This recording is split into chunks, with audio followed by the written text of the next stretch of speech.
Hi everybody, this is Georgia with Enough Faith for today.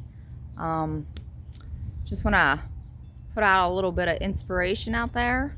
If you've been watching my videos, I've been talking a lot about self-love, like loving yourself. And it comes from the concept of you can't pour out of an empty cup, okay? You've got to take the time to care for yourself, to evaluate ways in your life that you want to improve so that you can be happier and more at peace. And that starts when you love yourself, because when you truly love yourself, then you can love other people. So I just want to give real quick some helpful hints that I have used that have helped. And one is YouTube tutorials. If you don't know where to start, pick what you know your problem is. If your problem's addiction, lust, depression, childhood trauma, a lot of it stems from that for a lot of people, but not everybody. But YouTube, self-help for childhood trauma. There are so many generous, skilled psychologists on YouTube that can help you and give you the tools you need to work it out yourself, because it is an individual process whenever you really examine what's going on. But keep in mind, we cannot pour from an empty cup. I'm going to tell a story, and I don't think she really knows I have these videos, but I have a lady in my neighborhood, and she works at a store close, and I go there pretty often. And when I see her, she reminds me of the person that just keeps pouring out and pouring out. And I ran into her at the store. She ended up having to work an 11-hour shift. She hasn't had a day off in 63 days. Oh my goodness. Her work environment is very much, she does not have the assistance that she needs to actually get her job done. And I can tell just by the way she is somebody that wants to do a good job when she's at work. But when I went to the store the other day, she looked like she was ready to fall over. Like literally working herself to death.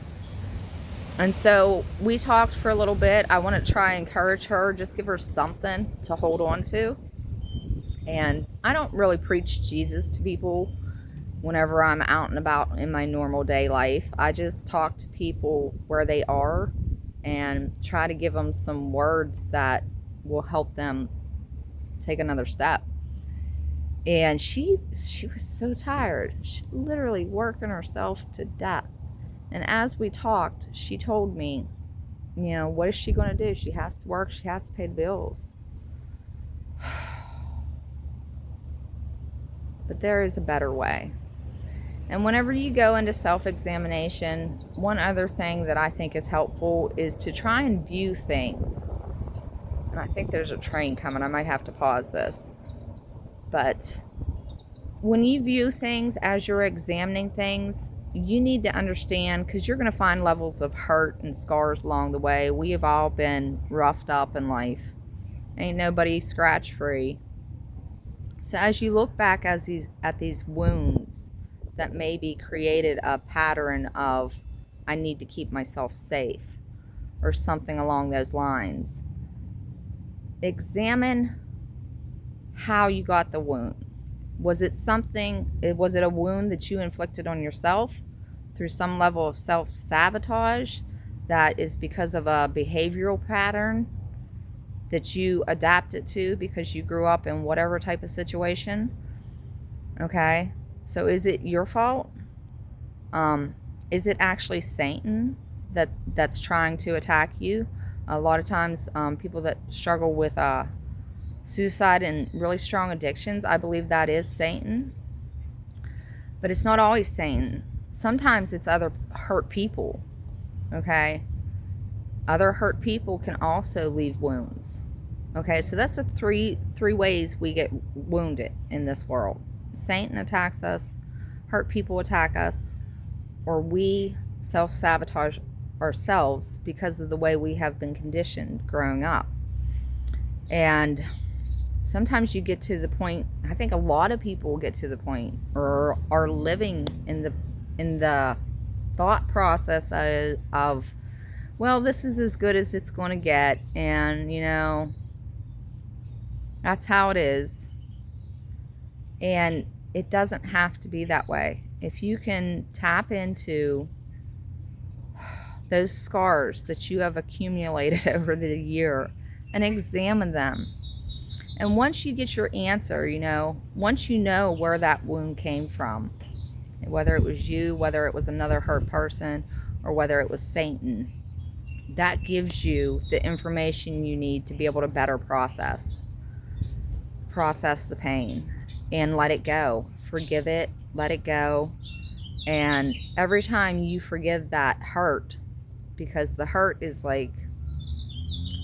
hurts your soul, okay? And every time you release and forgive that hurt, whether it was you, somebody else, or Satan that hurt you, you are making more room for the Holy Spirit to fill you up, okay? And we need to start filling ourselves up with hope, with faith, with understanding of why we are sitting in the situation we are sitting in.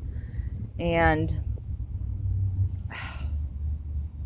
once you get to where you've processed enough, your peace just keeps increasing. With each pain and each wound that you process, you let go of the hurt and you gain more peace. So it just keeps going higher, and your peace keeps getting better.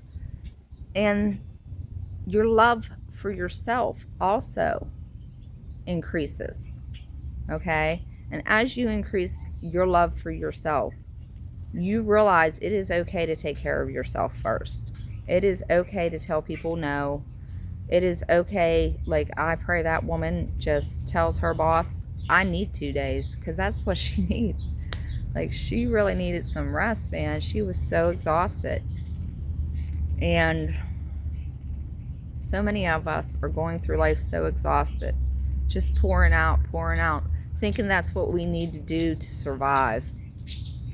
But there comes a point where you don't have nothing left to pour out. I will tell you from my own experience, like, I walked myself into the psych ward at the hospital and told them straight up, like, I feel like killing myself. I need help.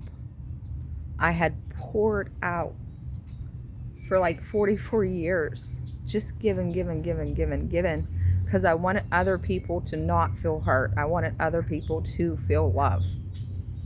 And I thought if I just gave and gave, that's what I was supposed to do. That's what I was supposed to do. But I had to take care of me. And it's been a 2-year process of learning to love myself. And let me tell you, when you pour out like that, like, I literally spent 3 or 4 hours in the ER just bawling my eyes out. Like, it was not stopping. It was just like all that pain that I had just pushed down, just the dam broke and it all came out. Loving yourself is a process. Now, I won't tell you it's an easy one, but it is worth it. Anyways, I hope this helps somebody along the way. God bless y'all. Remember, take it one day at a time. God provides. Okay? Take it easy on yourself. Do something today. Decide to do something today that you know will bring you some joy and peace for you alone, not for anybody else. If you think of something that you can do and then there's a side reaction that's going to help somebody else, don't do that. It literally has to be all about you, and the love that you have for yourself and growing it, because it's a process. Faith the size of a mustard seed, honey. God bless y'all. Say your prayers. Bye.